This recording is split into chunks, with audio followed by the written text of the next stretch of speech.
Misalnya lehernya pendek dan gemuk. Lalu yang kedua adalah obesitas ataupun kegemukan.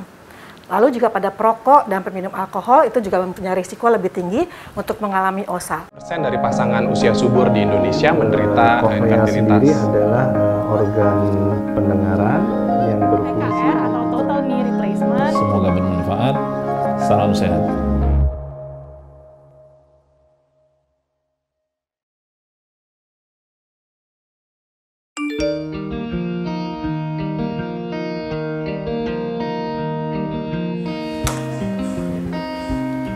Halo sahabat Premier, bertemu lagi dengan saya.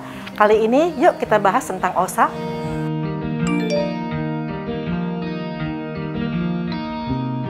OSA atau obstructive sleep apnea atau dalam bahasa Indonesia adalah henti napas pada waktu tidur, adalah kejadian berhentinya aliran udara waktu tidur selama 10 detik atau lebih akibat sumbatan dari saluran napas bagian atas walaupun usaha napas tetap ada.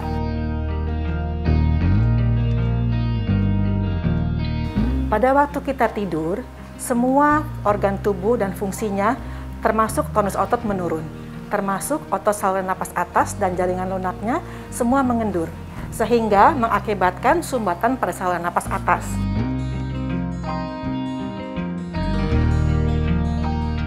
OSA dapat terjadi pada semua golongan umur, tetapi meningkat seiring bertambahnya umur dan secara statistik laki-laki lebih sering dibandingkan dengan wanita. Belakangan ini penderita OSA semakin bertambah karena perubahan gaya hidup, misalnya kebiasaan merokok, minum alkohol, dan obesitas.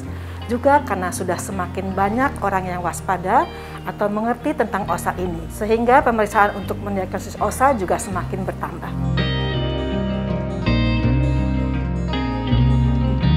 Yang pertama adalah bentuk anatomi ataupun bentuk tubuh seseorang. Misalnya lehernya pendek dan gemuk. Lalu yang kedua adalah obesitas ataupun kegemukan. Lalu juga pada perokok dan peminum alkohol itu juga mempunyai risiko lebih tinggi untuk mengalami OSA. Yang keempat adalah riwayat keluarga. Jadi kalau ada orang tua atau kakek yang menderita OSA, ada kemungkinan anak atau cucunya juga bisa menderita OSA.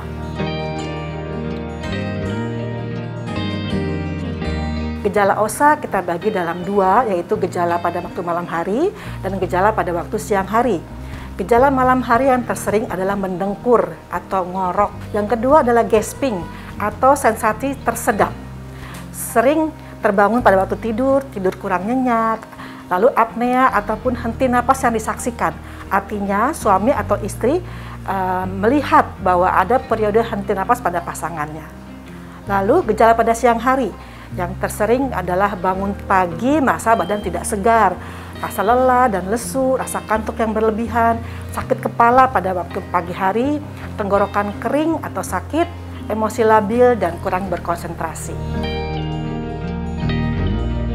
Pasien yang diduga menderita OSA pertama kali dilakukan screening dengan anamnesis ataupun wawancara mengisi kuesioner.